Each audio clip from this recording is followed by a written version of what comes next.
아침 묵상에 오신 여러분들을 환영하고 축복합니다. 하나님께서 새로운 날을 허락하셨는데요. 새로운 날을 걸맞는 새로운 은혜로 오늘 하루 우리 인생을 지킬 줄 믿습니다. 오늘은 이자를 받지 마라 라는 제목을 가지고 출애굽기 22장 25절부터 27절까지 말씀을 좀 살펴봤으면 좋겠습니다.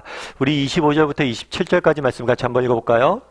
내가 만일 너와 함께한 내 백성 중에서 가난한 자에게 돈을 꾸어주면 너는 그에게 채권자같이 하지 말며 이자를 받지 말 것이며 내가 만일 이웃의 옷을 전당 잡거든 해가 지기 전에 그에게 돌려보내라. 그것이 유일한 옷이라. 그것이 그의 알몸을 가릴 옷인즉 그가 무엇을 입고 자겠느냐. 그가 내게 부르짖으면 내가 들으리니 나는 자비로운 자임이니라.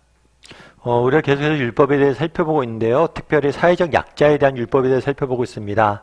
이방 나그네에 대해서 저희가 월요일에 살펴봤고요. 그 다음에 어제는 과부와 고아에 대해 살펴봤습니다. 오늘은 누구에 대해 살펴보냐면 가난한 자에 대해서 살펴보는 거예요. 그래서 가난한 자에게 뭐라고 되어 있냐면 돈을 꾸어주면 뭘 하지 말라고요? 이자를 받지 말라라고 명령하십니다. 사실 이것은 굉장히 충격적인 일이었을 거예요. 왜냐하면 고대 문화를 저희가 살펴보면 거의 모든 문화권에서는 빌려준 곡식에 대해서 이자를 받았습니다. 이자는 연 20에서 30% 정도 보통 받았고 많은 경우, 심한 경우에는 50%까지 받는 경우들이 있어요. 따라서 이자를 하나도 받지 말라는 것은 그 당시 문화권에서는 굉장히 획기적인 일이라고 할 수가 있겠죠. 세상 사람들이 보기에는 굉장히 놀라운 일로 다가왔을 거예요. 그만큼 우리는 세상 속에 살아갈 때 세상과 다르게 반응하고 살아갈 수 있는 사람이 되어야 됩니다. 그런데 우리가 한 가지 기억할 것이 있어요. 그건 뭐냐면 가난한 자에게 이자를 받지 말라는 이 명령을 제대로 이야기하기 위해서는 당시의 상황을 좀 알아야 돼요. 당시에는 주로 곡물을 많이 빌려주고 빌려받고 그랬습니다. 그렇다면 왜 곡물을 빌렸을까요? 곡식을 여러분 왜 빌렸을까요? 내가 무엇인가에 투자하기 위해서 다른 무엇인가에 투기할 목적으로 돈을 빌린 거 아니에요. 이 곡물을 빌린 이유는 먹을 것이 없어서, 정말 오늘 먹을 것이 없어서 굶어 죽게 생겼거나 아니면 봄에 농사를 지어야 되는데 씨앗을 심어야 되잖아요. 이 씨앗마저도 없을 정도로 가난했을 때 빌리는 거예요. 따라서 이 명령은 단순히 상거래에 대한 명령이 아니에요. 정말 가난해서 먹을 것이 없는 사람을 돌보라고 준 명령이에요. 그래서 의복도 똑같죠. 의복도 한 벌밖에 없는데 네가 그걸 뺏어버리면 어떡하겠냐는 거예요. 그래서 가난한 자를 도울 때 이자를 받는다면 그것은 돕는 것이 아니기 때문에 이자를 받지 말라라고 이야기한 거죠. 그런데 우리가 그런 생각이 들 수 있죠. 그럼 가난한 사람에게 그냥 주면 안 됩니까? 물론 그냥 주기도 합니다. 이스라엘 사람들은 정통적으로 추수를 해요. 가을에. 추수를 할 때 모든 곡식을 추수하지 않습니다. 가만히 둬요. 일부러 곡식을 흘리고 특정 곡식은 가만히 둡니다. 그렇게 하는 이유는 뭐냐면 가난한 사람들이 와서 그것들을 주워 먹게 할 수 있도록. 그래서 가난한 사람들에게 이렇게 자비를 베풀어서 공짜로 곡식을 주고 먹고 살 수 있도록 해주는 제도들이 있어요. 그런데 다만 가난한 사람들에게 곡식을 이자 없이 돌려받는 것은 돌려받도록 한 것은 인간이 게을러지기 쉽기 때문이에요. 곡식을 누구에게 줬어요. 그런데 갚지 않아도 돼요. 그럼 누가 일하겠어요? 그냥 거저 일하지. 거저 하려고 그러지. 그래서 우리가 열심히 노력함에도 불구하고 가난한 상황에 처할 수 있을 때 그런 사람을 도우라는 거예요. 그래서 우리가 가난한 사람을 도울 때 정말 아무 능력이 없는 사람, 어떤 것도 할 수 없는 사람을 우리가 정말 무상으로 그 사람들 도울 필요도 있습니다. 그런데 정말 그 사람을 돕는 건 뭐예요? 그 사람이 스스로 일할 수 있도록 만들어주는 게 진짜 돕는 거예요. 다른 사람의 도움이 필요 없이 스스로 쓸 수 있도록 자립하도록 도와주는 게 돕는 거예요. 그런 의미에서 이자를 받지 말라고 이야기하는 거예요. 그들도 일할 수 있도록 도우라는 거죠. 그래서 우리도 한번 돌아보면 좋겠어요. 정말 그날에 이자를 받지 마라. 가난한 사람들 도우라 라고 이야기하는데 우리는 얼마나 정말 이 가난한 자, 소외된 자에 대해서 관심을 갖고 도우려고 노력하는 사람인지. 정말 우리 주변에 지금 우리 사회가 많이 풍요로워졌죠. 그래서 정말 극심한 완전히 극도의 빈곤에 있는 사람들이 많지 않아요. 그리고 혹시라도 있다면 그런 사람들을 조금 도울 수 있는 마음들이 우리에게 있는가? 그리고 돕고 있는가? 참 그런 것들에 대해서 우리가 한번 진분해 볼 필요가 있어요. 그리고 또한 그렇진 않더라도 극심한 가난에 있진 않더라도 정말 상대적으로 그렇게 힘든 사람들에게 정말 그들을 배려하는 마음들이 우리에게 있는가? 정말 그들의 것들을 우리가 뺏고 있진 않은지 늘 돌아보고 자문해 볼 필요가 있는 것 같아요. 그런데 우리가 여기서 한 가지 더 주목할 게 있어요. 그렇다면 왜 우리가 가난한 자를 도와야 되냐는 것. 오늘 본문에 보면 이렇게 돼 있죠. 그가 내게 부르짖으면 내가 들으려니 나는 뭐예요? 자비로운 자임이라. 우리가 그들을 왜 도와야 됩니까? 하나님이 자비로운 분이시기 때문이에요. 하나님이 자비로운 분이시기 때문에 하나님을 믿는 우리도 뭘 해야 돼요? 자비로워야 돼요. 여러분, 우리가 이 땅을 살면서 우리에게 정말 중요한 것들을 생각해 보십시오. 여러분, 정말 꼭 필요한 것들, 이것이 없으면 안 되는 것들, 어떤 것이 있어요?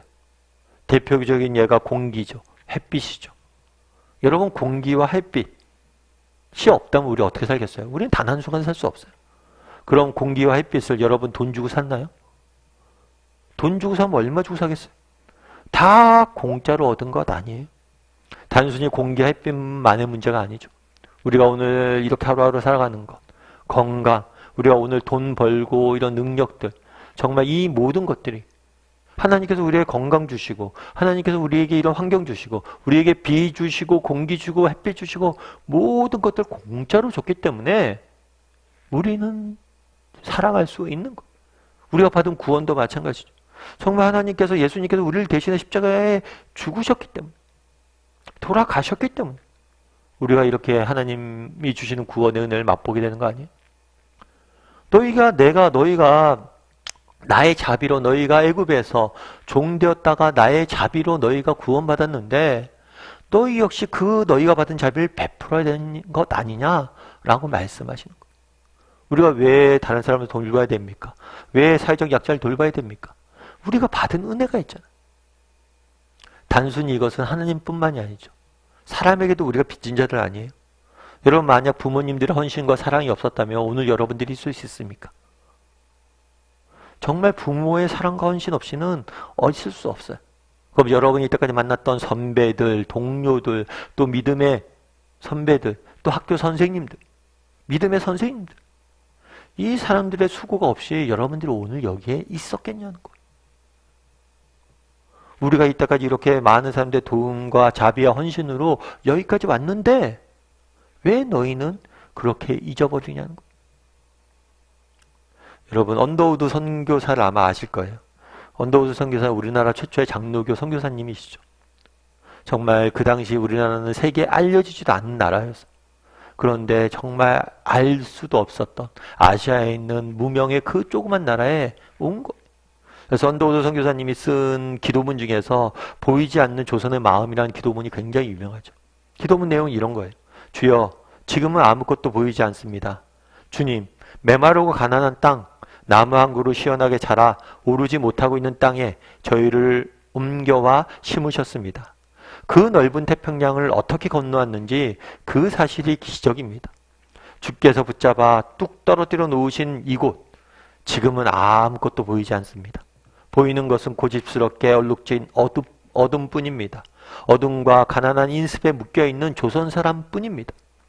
그들은 왜 묶여있는지도 고통이란 것도 모르고 있습니다. 고통을 고통인 줄도 모르는 자에게 고통을 벗겨주겠다고 하면 의심부터 하고 화부터 냅니다.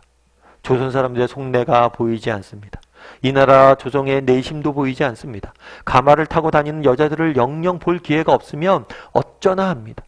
조선의 마음이 보이지 않습니다. 그리고 저희가 해야 할 일이 보이지 않습니다. 그들은 왜 묶여있는지도 고통이라는 것도 모르고 있습니다. 그러나 주님 순종하겠습니다. 겸손하게 순종할 때 주께서 일을 시작하시고 그 하시는 일을 우리들의 영적인 눈들이 볼 수 있는 날이 있을 줄 믿나이다. 믿음은 바라는 것들의 실상이요 보이지 않는 것들의 증거니 라고 하신 말씀을 따라 조선의 믿음의 앞날을 볼 수 있게 될 것을 믿습니다. 지금은 우리가 황무지 위에 맨손으로 서 있는 것처럼 같사오나 지금은 우리가 서양 귀신 양귀자라고 손가락질 받고 있사오나 저희들이 우리 영혼과 하나인 것을 깨닫고 하나님 나라의 한 백성, 한 자녀임을 알고 눈물로 기뻐할 날이 있음을 믿나이다. 지금은 예배드릴 예배당도 없고 학교도 없고 그저 경계의 의심과 멸시와 천대함이 가득한 곳이지만 이곳이 머지않아 은총의 딸이 되리라는 것을 믿습니다. 주여 오직 제 믿음을 붙잡아 주시옵소서. 아무것도 없었어요. 경계와 의심과 멸시와 천대함 가운데 이름도 없이 빛도 없이 우리를 위해서 수고했던 그 수많은 사람들이 있기 때문에 오늘 우리가 있는 것이 아니냐는 거예요. 그런데 이렇게 큰 은혜를 받은 우리가 다른 사람들에게 어떻게 대하냐는 거예요. 우리가 3일 동안 계속해서 연약한 자들에 대해서 배웠습니다. 왜 우리가 그들을 돌봐야 돼? 우리가 그들과 같은 연약한 자들이었고 또 우리가 자비로 여기까지 온 사람들이잖아요. 하나님이 베풀어 주신 자비, 그리고 우리가 알 수 없는 수많은 사람들의 수고와 헌신으로 오늘 우리가 이 모든 것을 누리고 있는 거잖아요. 그렇다면 우리 역시 베풀어야 된다는 거예요. 누군가에게 이런 사람이 되어야 된다는 거예요. 하나님의 자비를 전할 수 있는 사람이 되어야 된다는 거예요. 오늘도 하루 세상 속에 살아가야 되는데 나는 얼마나 이런 자비로운 사람인지, 하나님의 자비를 알고 자비를 베풀 줄 아는 사람인지 돌아봤으면 좋겠어요. 그리고 오늘 하루 정말 한 사람 한 사람 만날 때 작은 친절이라도 베풀고 정말 우리가 맛보았던 그 자비로움으로 다른 사람을 대하고 섬기고 돌볼 줄 아는 저와 여러분이 되기를 주님의 이름으로 소원합니다.